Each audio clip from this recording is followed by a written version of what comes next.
அனைவருக்கும் என்னுடைய அன்பான வணக்கம். இன்னைக்கு நம்ம என்ன பார்க்க போறோம் அப்படின்னா, சிவகங்கை மாவட்டம் பொங்கல் பரிசு தொகுப்புடன் ரூபாய் 3000 வழங்கும் நிகழ்ச்சி 2026.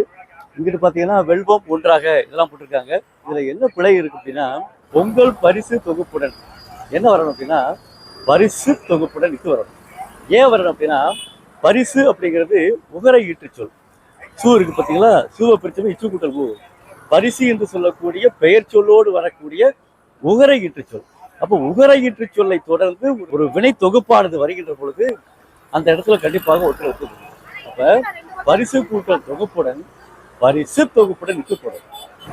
பரிசு கூட்டல் தொகை பரிசு தொகைன்னு சொல்றோம். பரிசு கூட்டல் கூப்பன் பரிசு கூப்பன் சொல்றோம். பரிசு கூட்டல் திட்டம் பரிசு திட்டம் சொல்றோம். அதே மாதிரி பரிசு கூட்டல் தொகுப்பு பரிசு தொகுப்பு அப்படி வருகின்ற பொழுது பரிசு கூட்டல் தொகுப்புடன் பரிசு தொகுப்புடன் அப்படி வரும். அப்ப பொங்கல் பரிசு தொகுப்புடன் ரூபாய் 3000 வழங்கும் நிகழ்ச்சி 2026 போட்டால் மிகச் சிறப்பாக இருக்கும். அடுத்த வருட பொங்கல் விழாவில் பரிசு தொகுப்பு கொடுக்கின்ற பொழுது பொங்கல் பரிசு தொகுப்புடன் இத்து போட்டு எழுதுமாறு அன்போடு வேண்டுகிறேன்.